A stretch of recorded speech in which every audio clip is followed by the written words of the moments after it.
já estamos abrindo aqui o nosso painel. Vamos convidar, então, que os nossos palestrantes se mantenham aqui conosco, o Demi, o Otto e o desembargador Diffini. Para este painel também teremos a participação do nosso presidente Ivonei, também a nossa consultora e diretora jurídica Andréa e nosso conselheiro aqui da Internet Sul, o Magnum. Conselheiro na Internet Sul, como eu, somos ex-presidentes. Então estamos juntos aqui na sala para fazer esse bate-papo. Eu vou aproveitar, né, como moderador que serei aqui desse painel e pedir para a dama que está aqui na sala, né, primeiro as damas, né, que ela, por gentileza, promova o primeiro questionamento, pergunta, enfim. Seja muito bem-vinda, doutora Andréa. Tens a palavra. Muito obrigada, Fabiano. Muito obrigada aos meus companheiros aqui de painel, o presidente Ivonei, Magnum.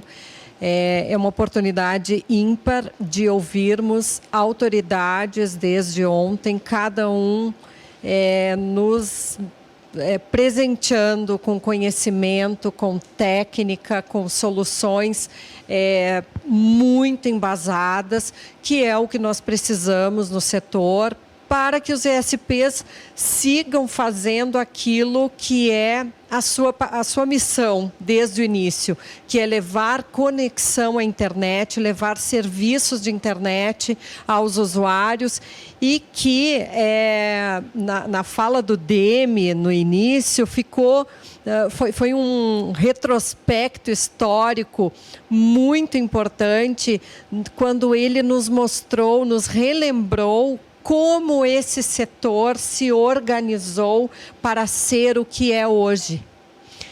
Como essa cadeia de valor se estabeleceu no Brasil e combatendo questões como, por exemplo, o que teríamos possivelmente de monopólio, né, de um serviço que é de internet, um serviço onde impera a liberdade, a neutralidade, e tudo isso se deu em razão de esforços, como o Demi nos colocou, de pessoas engajadas em manter este serviço com suas características essenciais. E aí tendo as operadoras como fornecedoras da rede, dos insumos, da infraestrutura, e, de outro lado, os provedores levando os seus serviços. Há um tempo atrás, quando a Internet Sul, sob, na época, a diretoria do ex-presidente Luciano Franzi, toda a sua diretoria, me fizeram uma provocação de escrever um livro sobre tributação do SCM e do SVA, muito especificamente serviço de conexão à internet. O primeiro impacto daquela proposição foi de algo como: mas como escrever sobre algo que está tão claro? E hoje, na fala super técnica e brilhante do desembargador, é exatamente isso. A Justiça já fez um caminho de interpretação dessa legislação, cujo objetivo era trazer esta trégua, pelo menos, e uma trégua que é muito natural, porque a gente fala de um setor de tecnologia, que é orgânico e que está em constante desenvolvimento. Mas, mais uma vez, a interpretação do judiciário é coerente, de bom senso e muito adequada, porque mudam as tecnologias, mas permanecem os serviços. Então, isso para contextualizar e dizer que a gente fica muito grato pelas exposições. O Otto, que trouxe muitas informações importantes de incentivos e de aprimoramentos e correções também que se faz no âmbito de legislações e resoluções de telecomunicações. Ou seja, são serviços que andam em paralelo, que precisam de estruturas jurídicas seguras para continuarem se desenvolvendo e levando serviços digitais de todas as espécies, IoT, Big Data, para o usuário final. A minha pergunta, com certeza, pela área, vai para o doutor Diffini. Eu gostaria que se ele puder explorar um pouquinho mais a questão desta provocação que o setor pode fazer ao judiciário a fim de talvez um novo período de trégua, desembargador. O que mais o senhor tem para nos dizer a esse respeito? As associações teriam um papel importante na proposição desta provocação do judiciário? Como é que o senhor enxerga isso? Doutora Andréa, uma honra participar desse painel junto com a senhora, muito honrado com a pergunta. Na verdade, o sistema... E eu referi a isso quanto à possibilidade de definição da questão de uma certa pacificação no âmbito dos recursos repetitivos ou representativos de controvérsia no âmbito do STJ. Todavia, a questão que implica aí uma opção política é que aí nós teríamos uma definição judicial, e não uma definição política pelo Congresso Nacional, por exemplo, quando votasse o projeto de lei que inclui na lista do ISS. Então, isso aí tem sempre aqueles lados que têm que ser efetivamente sopesados. Mas o sistema de afetação ocorre de duas formas. Primeiro, qualquer ministro do STJ pode afetar o tema.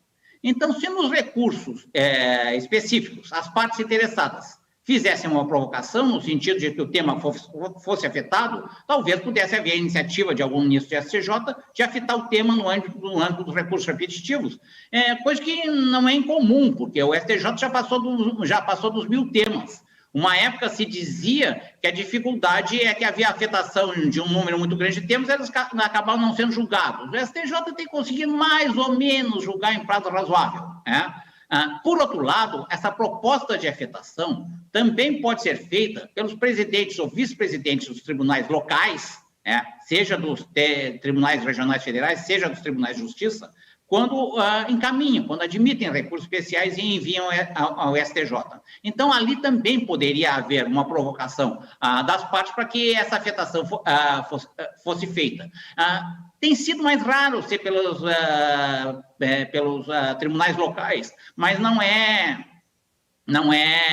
nem fora da previsão legal, nem impossível uma questão prevista em lei. Eu recordo que quando eu era primeiro vice-presidente do Tribunal de Justiça, eu pedi a afetação, e foi acolhida pelo ministro Sanseverino, da questão relativa ao Credit Score, que ali nós estávamos preocupados com um grande número de ações que havia aqui sobre esse tema. Então, a iniciativa de afetação pode ser feita quer pelo ministro relator da STJ, quer pelos presidentes ou vice-presidentes de tribunais locais, quando admitem os recursos especiais, e pode ser requerida ou provocada ou solicitada pelas partes interessadas no processo, e isso daria um maior nível de segurança jurídica, apenas com o elemento que tem que ser valorado, que aí a decisão seria pelo STJ e não uma definição política pelo Congresso Nacional. Muito obrigada, desembargador. E está bem compreendido. É aquela questão que o doutor colocou a respeito do judiciário solucionar esse tipo de controvérsia, enquanto o legislativo não supre essa lacuna a contento. Muito obrigada pelos esclarecimentos. Doutor André, e aos nossos convidados e aos associados da Internet Sul e a todos os provedores do Brasil. Na Internet Sul, nós temos um grupo de trabalho que debate sobre tributação. Nosso presidente, Ivonei Lopes, designou a coordenação deste grupo ao nosso conselheiro Magnum Foleto, que está aqui. Esse grupo tem a participação de pessoas também com vasto conhecimento, como o professor Newton Braga da Rosa, aqui, uma figura conhecida do Rio Grande do Sul, também ao eterno companheiro aqui das lutas da internet gaúcha, Jaime Wagner, ex-colega, e grande amigo do Demi. Mas eu queria passar a palavra agora para o Magno, que está nos coordenando, liderando o GTI aí de tributação, que certamente vai agregar muito para nós. Seja bem-vindo, conselheiro Magno. Obrigado pela participação, estar presente aqui nesse momento tão importante e de pessoas de tão notório saber aqui conosco. Mas eu gostaria de fazer um comentário breve e depois direcionar a pergunta ao Demi, pelo histórico que ele tem da internet, né, por toda a sua contribuição até aqui. Eu vim atualizando o Jaime Wagner e o próprio professor Newton, né, que conhecem toda a história da tecnologia, participaram ativamente do desenvolvimento do início da internet, pelo menos aqui no estado, e eles que estavam um pouco afastados temporariamente, né, da questão técnica, o Jaime, por engenheiro que disse: Magno, para mim contribuir nessa questão do aspecto tributário, eu gostaria de entender mais tecnicamente, né? Eu ainda tenho já fiz filosofia, mas ainda tenho o meu cacuete de engenheiro.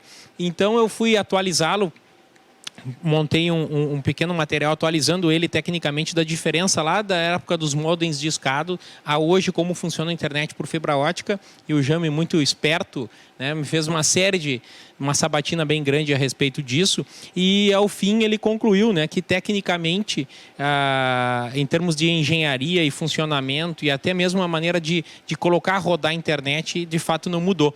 Uma maneira de como o próprio desembarcador, embora não seja da área, também concluiu agora, mas o Jaime que tem essa informação, que tem a formação para isso, né, percebeu que existe. E ao longo dessa conversa a gente conseguiu também abordar uma série de exemplos de operações que hoje, e nós não estamos falando do início da internet, estamos falando de 2020, hoje operam apenas com conexão à internet, ou operam apenas com telecomunicações, ou as duas ao mesmo tempo, por necessidade de mercado ou foco de negócio, objetivo negocial. Então, a gente conseguiu discorrer bastante sobre isso. Também, nessa conversa, abordamos a importância do próprio CGI, né, do papel da Anatel, que é um papel específico de telecomunicação e fundamental, e vem fazendo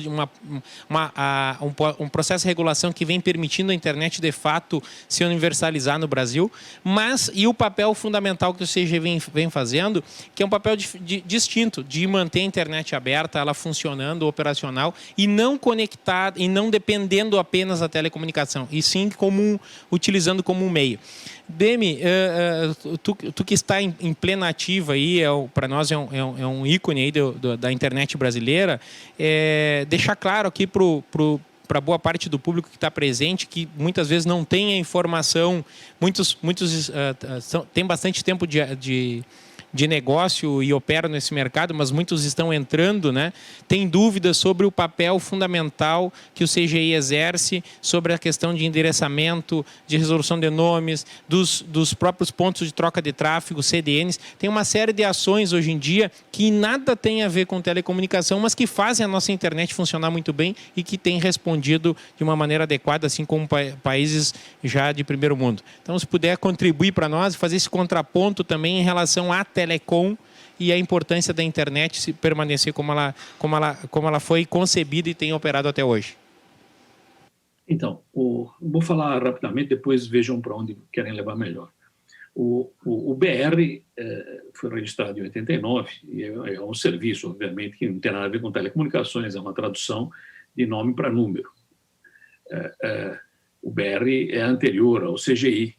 O CGI foi criado em 95 e um dos papéis do CGI era, quando se viu claramente que isso iria se expandir, digamos, para a sociedade como um todo, que houvesse um think tank que orientasse para onde as coisas fossem, né? Se era melhor ter determinado tipo de abordagem ou não, como é que faríamos a internet nascer de uma forma sólida e inclusiva no país. Então, o CGI nasce como uma espécie de think tank, e o CG depois ele reforça a estrutura original do registro. O NIC é, na verdade, o velho registro, imbuído agora de CNPJ, imbuído de receita, porque o BR era grátis até 97, passa a ser cobrado a partir de 97 e tudo mais. Então,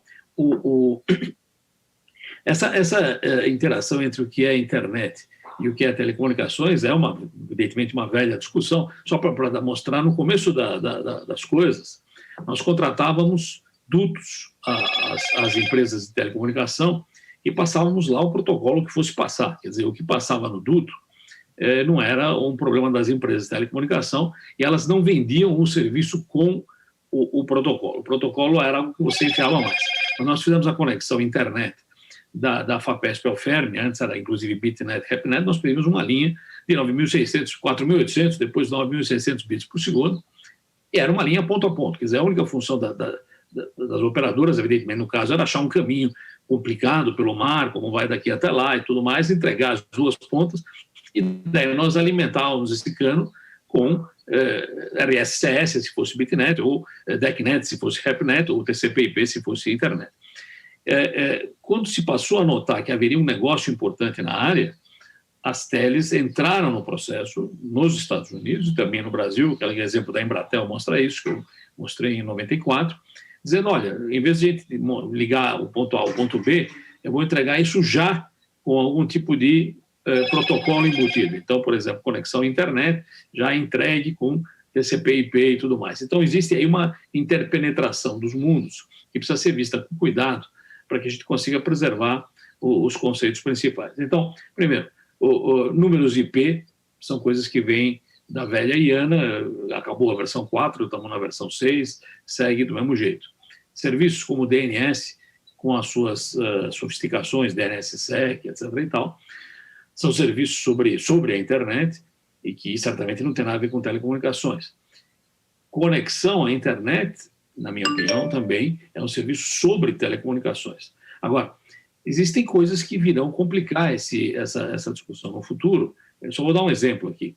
Quando a gente discute neutralidade, a gente diz que a internet tem que ser neutra e você não pode selecionar origem e destino, e você não pode dizer eu vou privilegiar os meus associados e vou deixar você ver melhor conteúdo desse tipo e pior conteúdo de outro tipo, ou eu não vou deixar você ir para certos lugares que são ruins, etc. e tal. Isso a gente é contra, a neutralidade de rede e tudo mais. Mas, veja, isso acontece com a internet sendo um meio de transporte. Quando você tem, por exemplo, internet sobre telefonia, internet sobre 5G, por exemplo. Quando você tem internet sobre 5G, você tem não a internet carregando telefonia, mas a internet sendo carregada pela telefonia. Então, quando você diz que eu quero manter a internet neutra, você, na verdade, está dependendo de que a camada de baixo também seja neutra. Então, se a camada de baixo tiver possibilidades ou alterações ou características que façam ela beneficiar A, B ou C, a internet em cima vai sofrer as mesmas consequências. Então, quando a gente, por exemplo, discute neutralidade, essa neutralidade depende um pouco do que está embaixo, né? Se o que está embaixo tem determinadas características que podem ser alteradas ou programadas ou reconfiguradas, você talvez não consiga garantir a neutralidade em cima. Então, esse é um mundo complexo e em mutação, quer dizer, as coisas vão mudando, ninguém tem dúvida a respeito. Eu continuo achando que os conceitos básicos estão mantidos, que a internet é um serviço sobre telecomunicações precisa de licença pública, atravessa cidades, atravessa países, usa banda satelital, tem uma porção de recursos que são diferentes do uso disso para uma determinada aplicação. Mas, quer dizer, essa é a primeira abordagem, podemos ir mais fundo em outras áreas se interessar. Obrigado. Demi, obrigado pela contribuição, principalmente em recuperar essas informações que são fundamentais, né? E, de fato, vem a contribuir com a nossa principal preocupação, que é a neutralidade de rede, de conteúdo, a liberdade da internet é algo fundamental. Senão, imagina, né, se o dinheiro, o aspecto econômico, ele direcionar a informação, que hoje é a grande referência de liberdade das pessoas, é a grande maneira de incluir as pessoas hoje no mundo globalizado de uma forma equânime.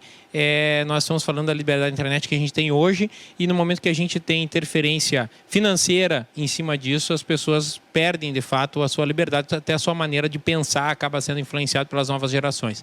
Então, isso é um papo longo, é importante. Ainda vem também, tem a ver com essa questão de LGPD, tem a ver com a Lei Geral de Proteção dos Dados, o próprio Marco Civil, que é algo que agora nós temos no Brasil, né? Não na sua integralidade, como toda lei, né? Ela está sempre correndo atrás da realidade, mas nós temos o Marco Civil, que já é um pontapé inicial fundamental e que nos dá pelo menos uma luz em cima disso, né, Vergani? Como a gente vinha conversando esses dias atrás aí. Isso mesmo. Eu vou mudar um pouco agora aqui a prosa e nós vamos passar a palavra para o nosso presidente Ivonei, para que converse com o nosso palestrante Otto sobre algo que está nos, digamos assim, tirando o sono. Fala aí, presidente. Otto, melhor, a todos, né? Muito obrigado. Mas, obviamente, nós temos que aqui o painel dinâmico, então vamos fazer uma pergunta aí ao Otto. Otto, nós discutimos aí o 5G, investimentos do governo federal em telecomunicações e comunicações. Primeiro, a gente quer saber qual é o papel do provedor, ou melhor, qual é a fatia do provedor em relação ao 5G, que nós estamos aguardando ainda essa discussão. E outra questão é, aí tu falaste em financiamento também, aproveitando, se nós vamos ter uma linha de recursos em financiamentos também para poder entrar nessa luta e a entrega do 5G, porque na verdade não é nem a construção do 5G. O 5G já é nessa realidade. Nós queremos saber se nós vamos participar na entrega do 5G. Então eu gostaria muito que tu fizesse uma parte conosco em função disso. Opa, obrigado, Ivonei. Só para fazer um esclarecimento primeiro, que aparentemente meu nome ficou projetado como associado à Anatel. Eu sou servidor da Anatel, mas eu estou cedido ao Ministério das Comunicações, eu falo pelo Ministério das Comunicações hoje. Perfeito, perfeito. Então, bom esclarecer mesmo, tá? Aqui realmente o painel estava mesmo. Quanto ao edital, né, do 5G, a participação dos pequenos provedores, a gente sabe que o edital já tem um conselheiro relator designado, né, o conselheiro Baigorre, e dentro desse panorama de verificar se vão fazer lotes de radiofrequência mais segmentados para atender os pequenos prestadores, para que eventualmente uma fatia fique com eles, há também a questão da venda do imóvel, né? E essa venda do imóvel muito provavelmente vai afetar esses leilões, e isso está ocorrendo enquanto está em relatoria pelo conselheiro Baigorre. A gente tem o processo de venda da Oi, de partes da Oi dentro da recuperação judicial, e isso está criando uma expectativa de que vai ser alterado, mas os lotes do edital, principalmente ali já tem um lote que é mais segmentado na faixa, acho que 2.3 para os pequenos prestadores, e há uma expectativa de que talvez o 3,5 tenha uma segmentação para permitir uma regionalização para atendimento aos pequenos prestadores, mas isso, claro, é bastante independente da Anatel e da relatoria do conselheiro. Quanto a essa questão de financiamento dos pequenos prestadores, a gente sabe que havia uma linha do BNDES que os pequenos prestadores utilizavam, que ela foi descontinuada, acho que no final de 2018. Recentemente o Ministério voltou a conversar com o BNDES para ver formas de se estimular crédito aos pequenos prestadores, né? Porque a gente sabe, como eu falei na apresentação, a gente sabe dessa dificuldade que os prestadores têm de oferecer suas redes em garantia, né? É um ativo que ele acaba não servindo como garantia, e o BNDES ficou de avaliar essa questão, e a gente tem muita expectativa com o FUST.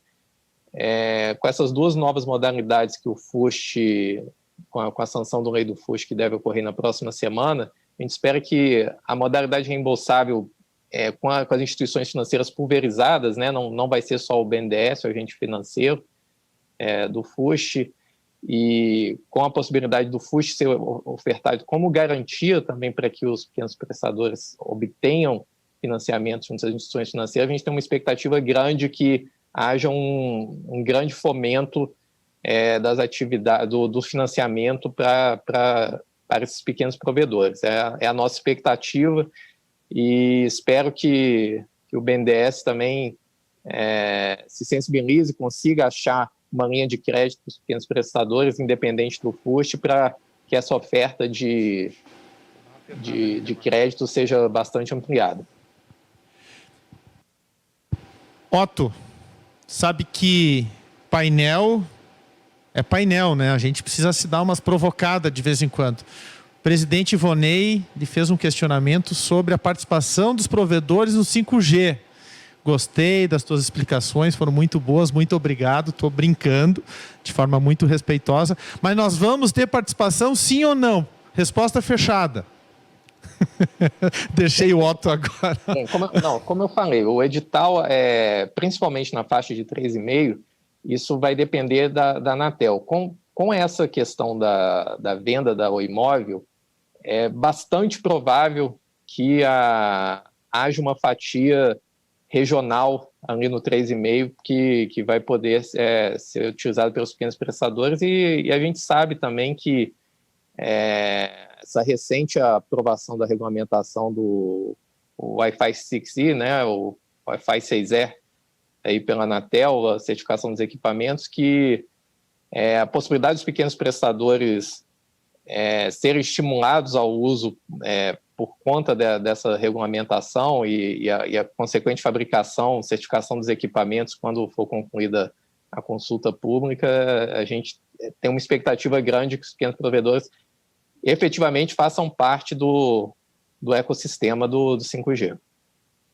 Muito obrigado, muito obrigado. E aí, Ivonei, temos mais para o Otto? Otto, só para finalizar aqui, e depois, claro, nós temos mais uma pergunta para ti aí em relação a financiamento, aí vem do nosso colega Todeschini. Eu queria te perguntar sobre o nosso Wi-Fi, né?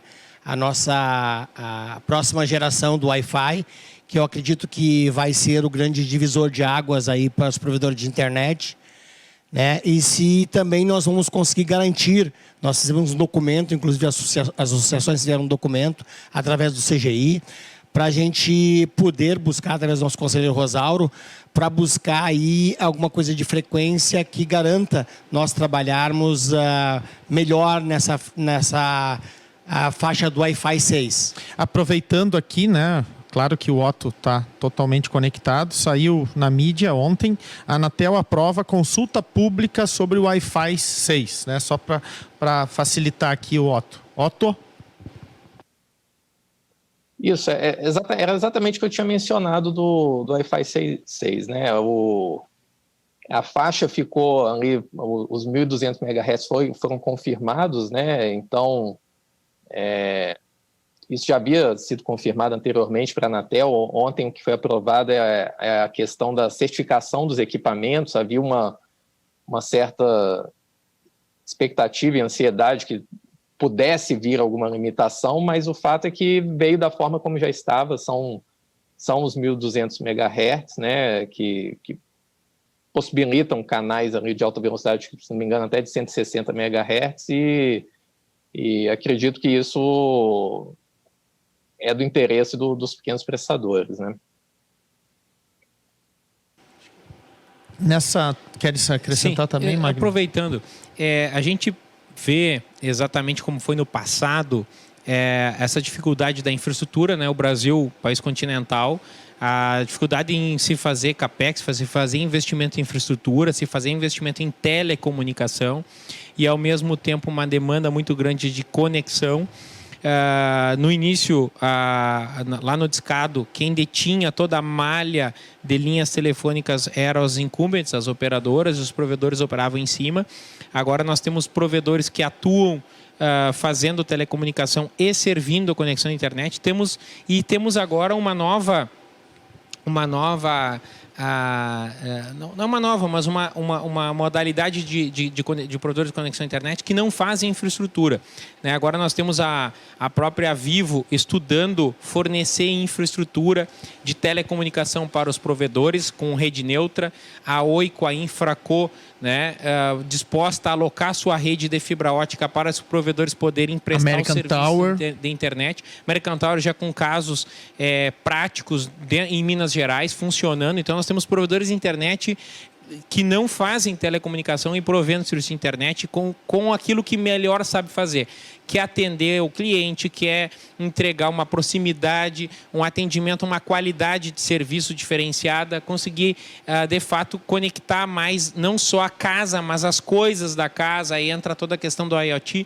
Então, nós, de fato, estamos prestes a viver, agora com a fibra também, uma infraestrutura negocial totalmente distinta, né? A gente já vê provedores aqui no Sul, né, já alugando ou fornecendo a sua infraestrutura de telecomunicações para que o outro provedor possa fazer apenas a internet, que é o que ele melhor sabe fazer. Aquele pensador Confúcio dizia que dividir...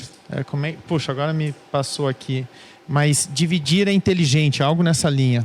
Isso. E no 5G, talvez no Wi-Fi 6, porque exige uma demanda de infraestrutura que não é pequena, né? Os pequenos produtores, eles não têm fundos de investimento por trás, não se tem, né, multinacionais por trás para investir, mas existe já conversas paralelas acontecendo em que, se houver essas faixas e alguma empresa pegar essa faixa regional ou local, que ela vai ceder essa infraestrutura como serviço para que outros provedores de internet, né, de apenas conexão, possam fazer uso, assim como as próprias operadoras já estão estudando. Então, percebam que nós estamos vivendo, de fato, um processo de democratização da infraestrutura em prol da internet. Acho que é um momento crítico aí, é algo que está se voltando ao passado, mas que está começando a acontecer, já que a demanda por infraestrutura é cada vez mais crescente no Brasil, né? Nós ainda temos essa questão do agro, tem muita coisa para se fazer, não tem como monopolizar no momento que a gente precisa investir muito ainda, temos muito pela frente. Separar é criar, eu tinha esquecido aqui, e nesse sentido, Otto, eu vou pedir para o Todeschini, também nosso diretor aqui da Internet Sul, lhe promover também mais um questionamento, né? E Todeschini, a participação agora do Magnum, né? Do Separar é Criar, vários atores, a Anatel tem uma participação fortíssima nisso, né? Como agência, para conseguir separar todos esses felinos, né? Vou usar aqui, são vários felinos juntos, né? E que muito bem aqui demonstrou o Magnum, e todos esses felinos, essa cadeia de valor que a doutora Andrea e o Demi colocou lá no início, quem ganha é a sociedade, quem ganha é o assinante, quem ganha é o povo brasileiro. Todeschini. Bom dia, Otto, bom dia, Demi. Não estou te vendo, mas eu sei que tu está por aí, eu quero te dar um grande abraço. Gostaria que tu estivesse conosco aqui. Não foi possível, a gente entende as contingências, Otto também, a gente não se conhece, falo assim com o Demi porque eu já tive com eles em outras ocasiões, né? Também gostaríamos que você estivesse aqui. O Vergani está falando de um ecossistema, na verdade, né? E quando a gente fala de ecossistema, são N atores, né? Esse movimento inicia lá atrás com a questão da infraestrutura, com a desregulamentação do setor, com a entrada das grandes operadoras, um foco muito grande da telecomunicação com base em telefonia, mas quando vê o que já foi dito aqui, a internet vem e praticamente atropela e predomina nesse ecossistema por uma questão de escala, por uma questão de custo, e por uma questão de predominância mesmo, né? Houve um movimento de interiorização de investimentos. O Brasil se tornou mais brasileiro, saiu das capitais e ele foi para o interior. Posso citar o Rio Grande do Sul, Santa Catarina, Paraná. Todo o país houve esse movimento. Mas o que a gente percebe é que tem que haver um sincronismo entre o poder público e a necessidade de investimento do empresariado. E eu acho que é nesse sentido que eu vejo muito, às vezes, a discussão polarizada, e eu gostaria de que houvesse um movimento de sincronização, de que o poder público conseguisse acelerar para encostar no pessoal que está precisando entregar essa demanda, e o pessoal daqui poder receber esse aporte para poder também conseguir entregar a próxima etapa, porque nós estamos falando de futuro. E o futuro já está definido. Nós já falamos aqui de 5G, nós já falamos de IoT, nós já falamos de Wi-Fi 6, nós já estamos falando de todas as tecnologias que vão estar predominando no futuro. Mas o que nós precisamos fazer agora é entregar essas tecnologias e disponibilizar. Porque nós somos forçados agora a viver numa situação onde a internet é a estrutura motora de todo o ecossistema econômico hoje. Ela é um motor de toda a economia, mesmo numa situação forçada. E esse sincronismo, essa falta de sincronismo, pode gerar muitos problemas. Então, nós precisamos que o setor público tenha essa sensibilidade de entender o momento entender que esse movimento de interiorização foi feito a partir de empresas familiares, a sua grande maioria são empresas familiares, pequenos empresários, e que precisam desse apoio, dessa sensibilidade de termos um modelo único e exclusivo criado no Brasil que serve de referência para o mundo inteiro. E como o gaúcho gosta muito de dizer, né, que sirvam as nossas façanhas de modelo. Então, eu gostaria de deixar essa passagem para vocês, justamente para marcar, trazendo sempre na questão do sincronismo, de que o poder público tem que conseguir acelerar e entregar junto conosco para que esse ecossistema se mantenha saudável e que, principalmente, esse ecossistema que se estabeleceu no Brasil, de interiorização de empresas e de se pulverizar a distribuição de internet, seja mantido. Essa é uma colocação que eu queria fazer para vocês. Obrigado. Obrigado, Todeschini. Eu vou agora aqui dar uma buscada no nosso desembargador que está aqui também nos brindando, né? O Todeschini chegou há pouco aqui, se juntou a nós. Obrigado, Todeschini, pela presença. Temos também o desembargador de Fini aqui entre nós, né? Sinta-se citado pelo Todeschini, desembargador. Mas aproveitando ao desembargador e a doutora Andréa, vai sobrar para o direito agora, né? Para o judiciário. E principalmente na área tributária, a segurança tributária nesse sentido.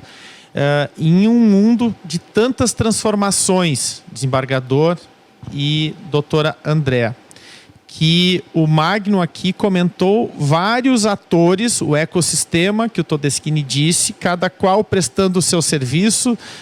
Alguns prestam serviço só de telecom, outros só de valor adicionado, internet. Alguns prestam os dois serviços. Então, o judiciário tem um desafio enorme, né, de conhecer bem tudo isso, né? A legislação também evoluir. A gente sabe que a tecnologia vai muito rápido. Então, vocês, né, da área jurídica, têm um desafio muito grande para acomodar tudo isso, pois senão no dia a dia fica muito difícil o investidor, o empreendedor colocar recurso nisso. Ele fica muito receoso, né?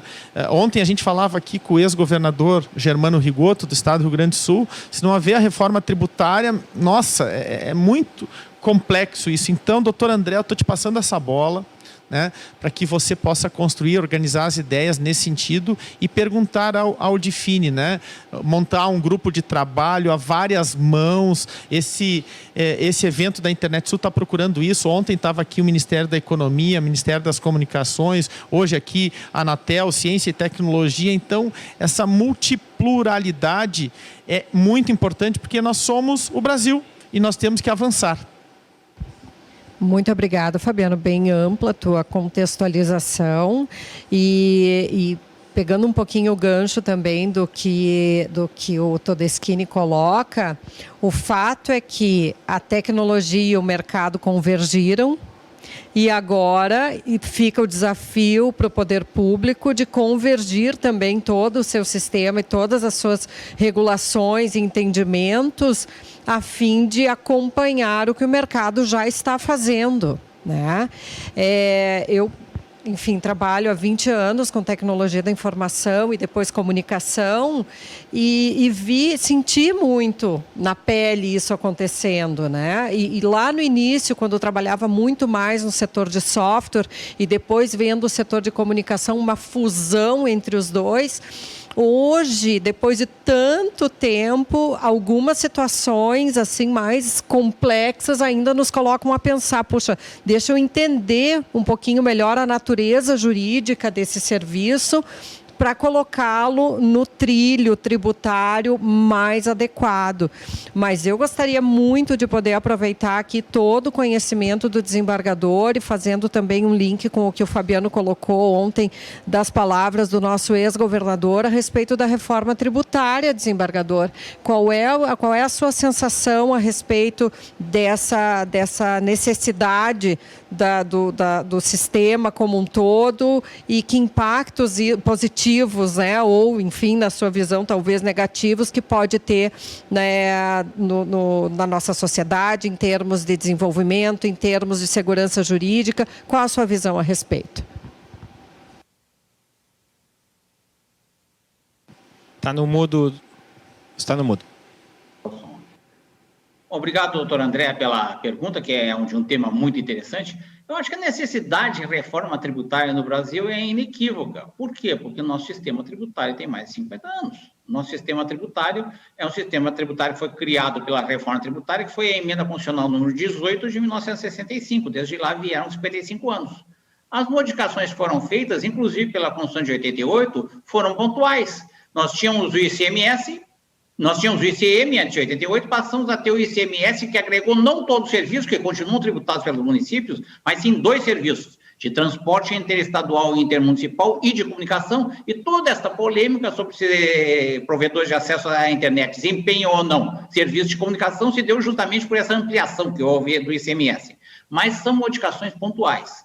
Então, o nosso sistema tributário, que em 65 teve um excepcional avanço, nós tínhamos o imposto do selo, que se selava cada documento a tributação se fazia pela oposição do selo. Foi realmente um avanço muito grande para a época, e nós tivemos os chamados tributos não cumulativos de primeira geração, que foram o ICMS e o IPI.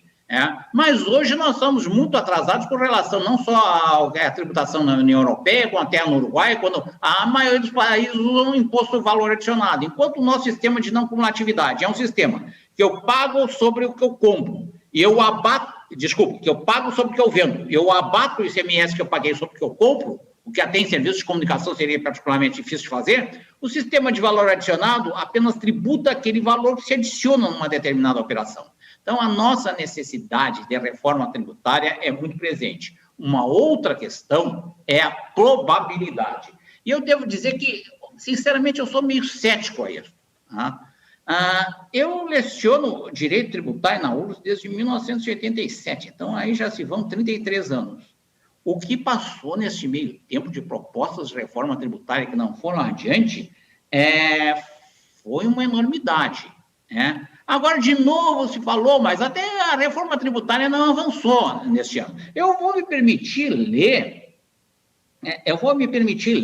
aqui um trechinho do meu livro-texto sobre direito tributário, que diz o seguinte: desde então tem se falado repetidamente em reforma tributária, com o surgimento de projetos tanto de origem no poder executivo quanto parlamentar, que todavia não avançaram, pela extrema dificuldade de construir o mínimo consenso necessário entre os vários interesses contrapostos e a ausência de real interesse na sua aprovação pelo forte Poder Executivo Federal, que preferiu adotar medidas sempre pontuais para ampliar sua arrecadação, a empenhar-se em verdadeira reformulação geral do sistema tributário, que ainda remonta a 1965, com inúmeras modificações particularizadas, ao sabor das imposições políticas cotidianas e necessidades de caixa governamentais, carecendo efetivamente de maior sistematização e racionalidade. Ou seja, para uma reforma tributária nós temos interesses muito contrapostos. Por que essa questão aí da tributação dos provedores de acesso à internet vai e volta, quando parece estar resolvida, já vem outra vez? Porque o interesse dos estados é tributar. Em princípio, teria mais lógica submeter ao ISS, mas aí a atividade dos municípios é mais dispersa. A União fica meio à margem disso, que não é uma questão que lhe toque. Para nós termos uma reforma tributária, nós teríamos que ter ou um determinado consenso sobre ela, que é muito difícil de avançar pelos interesses muito contrapostos, ou um interesse de força política importante, que poderia ser, ora, o governo federal. Nós já tivemos governos federais bastante fortes. Primeiro mandato de Fernando Henrique Cardoso, primeiro mandato de Lula. Ali não avançou. Ou então que nós tivéssemos no Congresso Nacional um grupo parlamentar forte empenhado nisso, mas o Congresso Nacional está muito fragmentado. E a União que tem mais interesse, que teria mais força, é que a situação tributária está melhor para ela, porque na verdade ela fica com 60% da arrecadação. Então, a necessidade de reforma tributária absoluta e necessária, inclusive no sentido de simplificar uma legislação que foi sendo emendada e remendada desde 1965, e aí nós temos uma legislação muito fragmentada. Agora, a avaliação sobre a probabilidade disso, eu pessoalmente sou meio cético, porque não vejo nem consenso, nem uma força política importante com força para levar adiante a reforma tributária realmente empenhada nela. Tomara que me engane, porque isso é muito mais um exercício de probabilidade política, para não dizer futurologia, né? Mas eu vejo extrema necessidade, mas uma probabilidade que ela seja conduzida a bom termo muito menor do que a sua necessidade. Muito obrigado, desembargador. Desculpa não ter lhe cumprimentado antes, eu cheguei meio atrasado aqui, peguei o bonde andando, mas estamos nos entendendo aqui. Eu percebo aí a questão da obsolescência, né? O senhor está colocando aí a questão de obsolescência, isso é claro. O Brasil está atrasado, a gente está tentando correr com sapato de chumbo aí, vamos fazer uma comparação meio popular, né? E fica nesse sentido, fica muito difícil ser competitivo. Então, nesse sentido, a gente acaba recebendo de fora. A gente já passou por 2, 3 ondas, mesmo falando de internet aí. Não produzimos chips, nosso desenvolvimento de software, se você for olhar, ele é bom, mas ele não tem um alcance global, por exemplo, como os Estados Unidos e China. E essa obsolescência, ela provoca uma série de problemas, justamente também de fluxo de capitais também, né? E eu queria perguntar até que ponto que o rito tenha trabalhado o Brasil. O rito da Câmara dos Deputados, ontem, por exemplo, eu vi o Marcelo falando lá, o Van Hatten, né? Que ele estava lá em Brasília, que ele poderia estar remoto e tal, mas até que ponto o rito tem ajudado o país nesse sentido, de que tem que se seguir a liturgia, o rito tem que ser seguido, enquanto que o empresário, na verdade, está lá na ponta, querendo correr com sapato de chumbo, e nós temos uma obsolescência clara e visível, né? Quer dizer, nós temos 3 contrapontos aí que são muito fáceis de identificar, e que justamente, para mim, falta o sincronismo entre eles. Até o Otto também está me ouvindo aqui, e eu gostaria de entender que forma que a gente consegue sincronizar as ações, né? Porque a fotografia é clara. Existe uma obsolescência. Exatamente. Então, eu queria deixar para os colegas também essa questão aí. Eu vou aproveitar aqui, Todeschini, ontem, quando esteve aqui conosco o governador Rigoto, ele deu justamente para nós uma resposta que pode acomodar aqui a sua pergunta, mas também que pode auxiliar, de repente, os nossos palestrantes também na resposta. Ele falou dos 2 projetos de leis, que todo rito, um que está no Senado, um que está na Câmara Federal, enfim, né? Mas o principal que ele disse aqui, se não tiver foco do Executivo, em especial do Presidente da República, ou da área econômica, foco e força, muita força, né? As coisas não irão avançar. Ele também disse que o que tu acabou de dizer, o rito, né, principalmente do Legislativo, nesse caso, que é demorado 35 partidos, 20 e poucos líderes de bancada e etc. E aí a gente disse, poxa, isso avança ou não avança? Ele disse, olha, nesse momento o presidente tem que mostrar muita força e a área econômica também. Então, só acrescentando o que ontem aqui disse o nosso ex-governador Germano Rigoto. Desembargador, você concorda com o que o Germano Rigoto comentou ontem aqui conosco? Eu daria uma acepção maior a essa palavra rito, porque o rito pode se achar que é só o procedimento. A dificuldade não é uma questão de procedimento. Sobretudo no legislativo, quando se chega a um consenso, quando se chega a um acordo, se votam as coisas rapidamente. O que me parece que a dificuldade maior é a fragmentação de forças políticas. E isso acaba que o papel do legislativo seja menor do que ele deve desempenhar como casa de representação da cidadania. Fragmentação das forças políticas, eu digo essa existência, que eu não sei quantificar exatamente, mas creio que tu dissesse 35 partidos, mas não sei exatamente o número, mas é um número muito grande de partidos, né? E as coisas acabam não saindo lá. Por um lado, o Senado podia ter um papel maior, porque o Senado é uma casa mais fácil de trabalhar do que a Câmara, porque não tem 100 representantes, quanto que a Câmara tem mais de 500. Então, as coisas poderiam começar no Senado e depois ir para a Câmara, porque no Senado, enfim, seria mais fácil, em tese, chegar a uma deliberação. Mas o problema é de fragmentação política. E, veja, essa resposta que o ex-governador Rigoto, que é uma pessoa que eu tenho muita admiração, dá, é uma resposta, vamos dizer, intuitiva. Tá? Mas, por outro lado, caberia se perguntar, por que o Executivo Federal vai se preocupar com uma questão, quanto à questão tributária? Se paga ICMS ou se paga ISS, quanto essa é uma questão que diz respeito aos estados e aos municípios e não à União? Então, aí nós teríamos que ter algumas forças políticas no legislativo que fossem capazes de dar essa resposta. Acontece que o legislativo, pela extrema fragmentação política, não está conseguindo dar essas respostas. Isso, por outro lado, no judiciário, acaba que o judiciário seja indevidamente chamado, às vezes até por parlamentares, geralmente por parlamentares, para tentar solucionar questões políticas. Um exemplo disso foi aquela questão da reeleição dos presidentes da Câmara e do Senado, que, por favor, a Constituição ali parece que não dá muito margem à interpretação. Se quer mudar isso, e pode, tem que mudar por emenda constitucional. Mas no Congresso não se delibera sobre isso, aí vem os parlamentares e provocam o Supremo. Então, acaba se retirando a questão da seara política de deliberação, que é própria para algumas matérias, para a seara judicial, e acaba havendo a chamada politização a judicialização da política. Mas eu creio que, mais do que rito no sentido de procedimento, a dificuldade nos últimos tempos, em geral, do Brasil tem sido fragmentação política no legislativo e, já há algum tempo, governos federais, de alguma forma, fracos.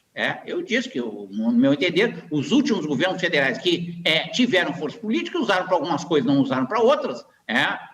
Todo governo até estabelece prioridade. Foi o primeiro mandato Fernando Henrique e o primeiro mandato de Lula. Depois nós tivemos governos federais com menos força política e um Congresso muito fragmentado. Isso gera uma certa paralisia do Brasil, uma não solução de determinados temas que leva a uma insegurança jurídica e que se reflete numa insegurança para os agentes econômicos. Desembargador, nós tivemos também ontem com o deputado Van Hatten, né, um deputado jovem, um deputado que é batendo aí na reforma tributária, e realmente nós estamos indo para essa seara também. Então, nós estamos indo para a Câmara Federal discutir com os deputados, agora já é tema de casa para o ano que vem, né, toda a união aí de associações, que é a base do nosso evento, é buscar junto ao Legislativo algo mais concreto, que realmente essas reformas passem realmente. Vou fazer uma pergunta, na realidade 2 perguntas ao nosso palestrante Otto. Palestrante Otto, como já tínhamos comentado a ti, nós possuímos aqui um grupo de trabalho na Internet Sul, do tributário, onde temos 2 ícones aqui do Rio Grande do Sul que nos apoiam, né? É o professor Newton Braga da Rosa, e que ele fez aqui a pergunta, eu já passei no vosso WhatsApp, tu vê que a internet é bom por causa disso, né, Otto?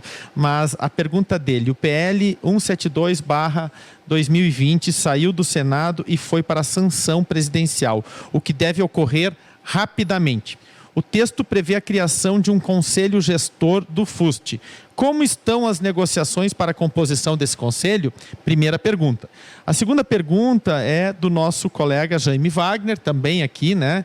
Participante do GTI, figurinha carimbada do segmento aqui gaúcho e brasileiro, e ele faz a seguinte pergunta. Não só a tecnologia sacudiu a ideia de que o investimento em infraestrutura requeria a garantia de um monopólio, como também promoveu um boom de empreendedorismo inovador. Minha questão ao representante do Ministério das Comunicações é se há essa sensibilidade de fomento ao empreendedorismo ou se ainda permanece ligado à ideia de que são as grandes empresas que avançam a tecnologia. Palestrante Otto, está contigo. Obrigado pela pergunta, Fabiano. Bem, quanto ao FUST, quanto à primeira pergunta, as negociações para a composição do Conselho, o Ministério está focado nesse momento na sanção do projeto de lei.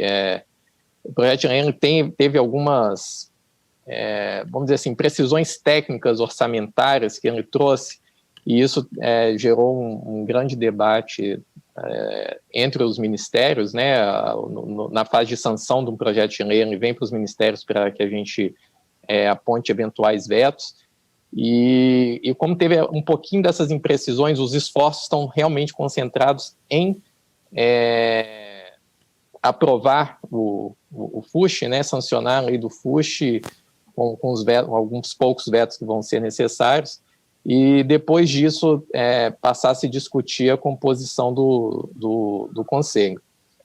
De qualquer forma, a lei ela já trouxe que, na composição do Conselho, a gente vai ter membros do Poder Executivo, né, Ministério das Comunicações, Saúde, Educação, do MAPA, da Agricultura, né, e também vão ter representantes dos grandes e dos pequenos prestadores. Como eu falei na apresentação, isso foi algo que o Ministério das Comunicações pediu ao relator do projeto que fosse colocado, que o Ministério entende muito importante que a gente tenha essa visão dos pequenos e dos grandes prestadores dentro dos projetos que vão ser financiados e aprovados pelo Conselho Gestor.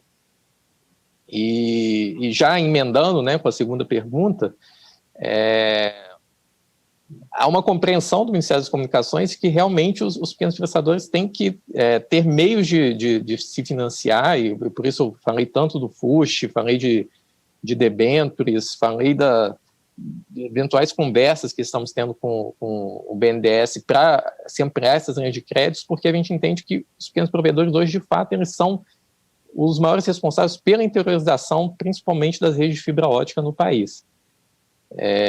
Onde há um interesse econômico que muitas vezes é desprezado pelas grandes prestadoras, os pequenos prestadores vão lá e conseguem ter retorno e avançam cada vez mais nas suas redes. Quanto à inovação em si, ontem eu sei que houve a palestra do Gontijo, né, que é diretor lá do Ministério da Ciência, Tecnologia e Inovações. As ações de financiamento e inovação, que são muito estimuladas, pelo menos nas câmaras de Água 4.0, Cidades 4.0, Indústria 4.0, elas estão mais ligadas ao Ministério da Ciência, Tecnologia e Inovações, e eu sei que o pessoal tem feito um bom trabalho a esse respeito, né? Nós aqui no Ministério da Comunicação, a gente está mais preocupado com as políticas de conectividade e, como eu falei, estamos buscando meios de que os pequenos prestadores consigam ter mais acesso a crédito para continuar ampliando as redes pelo interior do Brasil. Obrigado, Otto. Doutora Andréa? Bom, vocês já devem ter percebido que eu estou tomando aula aqui do desembargador, né? E vou mais uma vez direcionar uma pergunta a ele. Desembargador, o senhor falou muito aqui sobre questões que podem ser estruturantes, né? Uma lei, a inclusão de serviços na lista anexa à Lei Complementar 116 seria uma solução que traria segurança jurídica ao setor. A própria afetação do tema ao STJ para que traga aí mais um tempo de trégua e de estabilidade a essa questão. Enquanto não alcançamos essas soluções mais ideais, qual seria a sua percepção a respeito de, novamente, termos que nos socorrer do judiciário, que de certa forma, como o doutor já comentou também, é um pouco anômalo, mas é o recurso que resta ao empresariado, porque ele se vê de tal forma acuado por um sistema tributário, principalmente em razão de alguns convênios do CONFAS, que são expressamente contrários à Lei Geral de Telecomunicações, e nesse sentido que separa telecomunicações de SVA, neste sentido, lhe parece viável o caminho do mandado de segurança coletivo em face do Ministério da Justiça, que é o guarda-chuva, digamos assim, o órgão guarda-chuva do CONFAS? Como é que o senhor enxerga esse tipo de alternativa e remédio constitucional? Bem, quando nós vivemos uma situação de insegurança jurídica, essas situações acabam se refletindo no judiciário, com decisões em sentido disso. Todo o esforço que foi feito no sentido de regrar, seja a repercussão geral, seja os recursos representativos de controvérsia no STF e no STJ, foi no sentido de dar uma maior segurança jurídica, mas isso só se consegue dentro de certos limites. Então, eu diria que hoje, com essa discussão reaberta, há um certo grau de imprevisibilidade quais seriam as decisões judiciais em todo o país. Eu posso dizer que a minha sensação é que eu não vejo motivos para nós estarmos de novo revendo uma orientação que foi fixada pelo STJ em 2007, na medida em que nós não temos elementos significativos. De alguma forma, eu referi que, claro, eu sou leigo em questões técnicas do funcionamento da internet. O ministro Gilmar Mendes, esses dias, se disse idoso com dificuldade com a tecnologia, e eu me incluo na mesma faixa etária, Mas, enfim, eu não vejo que tenha havido uma modificação tão substancial se antes a conexão era de escada e agora ela passou a ser por fibra ótica. Eu acho que mudou a tecnologia, mas o que antes se fazia por telefone agora continua se fazendo por fibra ótica. Agora, hoje é imprevisível dizer se num país imenso, se, por exemplo, na Paraíba, no Acre, no interior do Rio Grande do Sul, em Brasília, vai se decidir de uma forma ou de outra.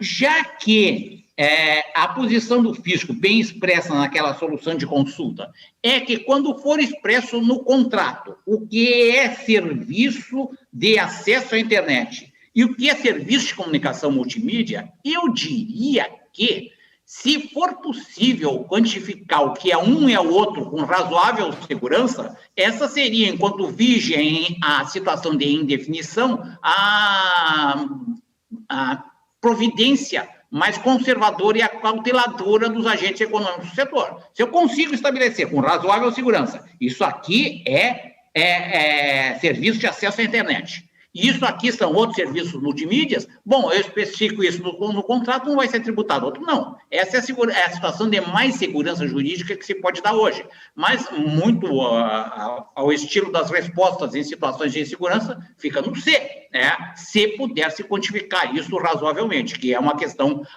mais técnica e contábil do que uma questão propriamente jurídica. Quanto ao mandado de segurança, o problema do mandado de segurança é que ele não exibe prova, ele não permite prova. No princípio, eu consideraria a via do mandado de segurança um pouco arriscada nesse momento, porque quando está se discutindo, isto é serviço de comunicação multimídia, isso é serviço de valor adicionado, é muito provável que no mandado de segurança ele diga o fisco, não, isso aqui não é serviço de valor adicionado, não é serviço de acesso à internet. Isso é comunicação multimídia. E a circunstância do mandado de segurança não permitir prova vai limitar muito a possível defesa do prestador de serviço.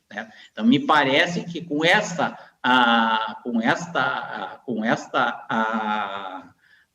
situação de insegurança, e que precisa esclarecer uma questão que é técnica e que o judiciário, em princípio, tem uma certa dificuldade até de ter acesso e conhecer esse tipo de situações, melhor seria, eventualmente, uma medida judicial que permitisse uma cognição mais ampla, um debate mais amplo e a produção de prova.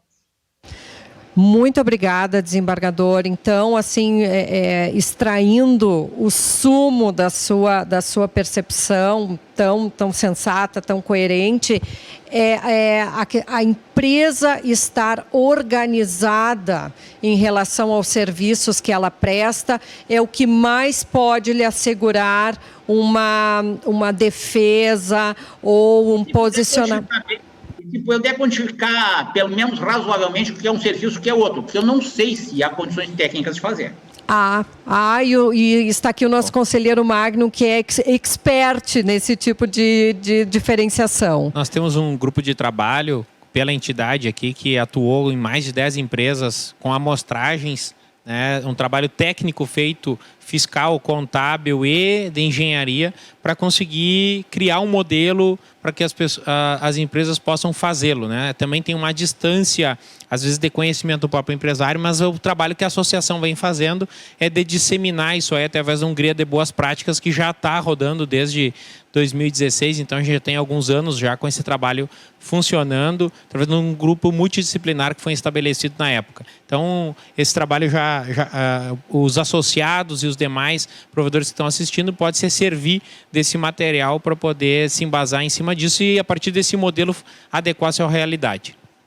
Inclusive, está à disposição, o Magnum, de modelo, como tu falaste. Isso aí, seguir de boas práticas aí. Muito obrigado, então, nosso desembargador. Nós queríamos agora, aí dando a virada novamente, né, na nossa pauta, acredito que o Demi está conosco ainda. Demi, nós sabemos que nós estamos comemorando 25 anos aí de internet no Brasil, né? Sabemos do teu comprometimento, da tua história em relação a isso. Nós, como a gente falou, né, nos sentimos muito bem representados por ti, pelo esse caminho todo criado aí pela internet. Eu queria que tu falasse um pouquinho para nós dos teus sentimentos, né, em relação ao caminho da internet. Como é que tu está vendo ela, ou melhor, vamos lá, esse filho de 25 anos, como é que tu vê ele? Tu projetou ele para ele estar nesse molde, nesse modelo, nesse tamanho, nessa grandiosidade? Bom, muito obrigado. Essa reunião foi muito interessante. Microfone, por favor. Alô? Estão me ouvindo? Sim. Pode prosseguir.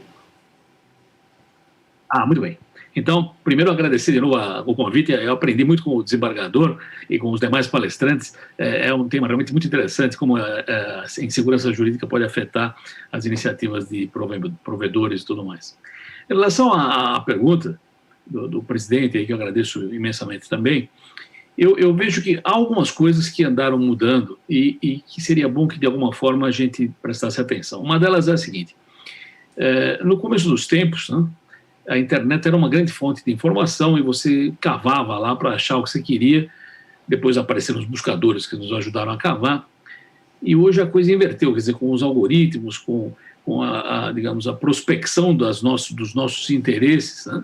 Em vez de você procurar informação na internet, a informação é que te procura. Quer dizer, você fica sentado em algum lugar e aparecem as coisas que acham que é aquilo que você gostaria de ler, e com isso você acaba tendo, digamos, realimentação positiva, no sentido que você vai ficando cada vez mais fechado nas suas convicções, porque aquilo que você recebe é exatamente aquilo que você gostaria de receber, porque isso foi configurado a partir do perfil que fizeram de você. Então, esse é um ponto que tem a ver com algoritmos, tem a ver com IA e outras coisas, que seria uma outra discussão longa.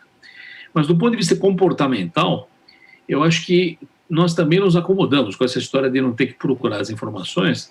Nós nos adaptamos a morar em grandes plataformas que nos dão, digamos, já o menu, né, o cardápio do que a gente quer, e aquela rede de você ir um a um e ter contato com alguém em algum lugar, e algum grupo que discute certo assunto e tal, ficou um pouco esquecido. Então, talvez um esforço para descentralizar a internet de novo, quer dizer, tornar a internet distribuída, no sentido de que todo mundo procure tudo num monte de lugar, usando, evidentemente, as ferramentas, mas evitar essa imersão em ambientes fechados que nos realimentam mais do mesmo, e que, portanto, criam o que o pessoal chama de bolhas, e que geram uma tensão muito grande, e que gera, digamos, esse excesso de diatribes e de encrencas e de discussões na rede, às vezes sem sentido, e exageram nessa necessidade de você ter que ter uma posição sobre qualquer assunto, mesmo que você não saiba do que se trata. É o que acontece hoje em dia na rede, você é instado a se posicionar em qualquer caso, mesmo estando só superficialmente familiarizado com aquilo. Acho que seria uma campanha educativa em que os provedores teriam também um grande papel na história e que poderíamos tornar, talvez, a internet menos agressiva, mais útil, menos perigosa em algumas situações. Eu sou, evidentemente, um fã da rede, eu acho que existem riscos, existem fraudes, existem coisas ruins que a gente escuta, etc. e tal, mas as vantagens que ela traz superam imensamente as desvantagens, e um dia isso vai coalescer para uma posição mais civilizada. Então, claro, entrando gente nova, eles são vítimas das novas fraudes, são vítimas potenciais dos problemas, e o trabalho de explicar e de educar e de fazer o que o pessoal chama de letramento digital, eu acho que é importante nisso, e os provedores têm um papel importante nisso. Então, eu continuo otimista. Eu acho que, evidentemente, nós temos uma rede muito mais complexa do que tínhamos no passado. Eu acho também que estamos um pouco superficiais em alguns aspectos, mas isso é porque deu-se uma possibilidade que não havia e as pessoas não usam isso com o devido cuidado, porque é uma grande novidade, né? Como falei outro dia aí, quem não come melado, quando come se lambuza, porque não sabia como lidar com aquilo.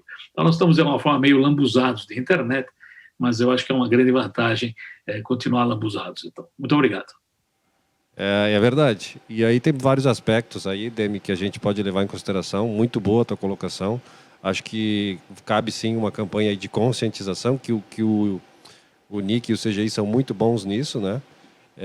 A gente tem várias cartilhas que a gente recebe, que a gente promulga e divulga também essas iniciativas. Eu acho que muito oportuno da tua parte essa colocação. Estamos vivendo, sim, numa aldeia global, né? Isso já foi previsto em vários livros aí de semiótica. Marshall McLuhan já dizia isso, né? Vivemos numa aldeia global hoje, as redes sociais têm esse papel.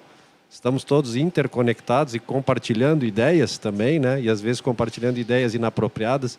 Mas a gente aqui também vive muito da questão de infraestrutura, né? No nosso segmento, né? E nisso a gente tem que dar o parabéns aí para vocês também pelos PTTs, pelos pontos de troca de tráfego, que viraram os Internet Exchanges, né? Que foi uma iniciativa também do NIC e do CGI, e que tem que dar um parabéns para vocês também por promover esses pontos de troca e garantir que houvesse uma expansão da internet em cima desses pontos de troca de tráfego, que também são bastante democráticos. Isso é um agradecimento nosso também. Eu vou ter que me intrometer aqui, e acho que essa provocação do Demi aí a respeito do pensamento crítico, de algo que precisa ser feito, dos primórdios da internet, da maneira de como as pessoas podem, de fato, buscar conhecimento, não só informação que estão querendo atirar em cima de cada usuário. Sim, como associação, pelo menos a gente vai provocar as demais associações, o próprio CGI, que tem uma metodologia fantástica através das cartilhas. Acho que fica um dever de casa para o ano de 21 a gente, pelo menos, iniciar essa campanha, né? Não é algo que é de um ano só, não é uma ação única que vai resolver ou que vai encaminhar essa problemática, mas acho que é algo que deve ser começado sim. Obrigado pela contribuição. Que a internet seja um movimento de estudo, né? De busca, né? Isso. De busca, tem que escavar, tem que continuar, né? Não as coisas caírem, né? Chuva de informação em cima de nós. Obrigado.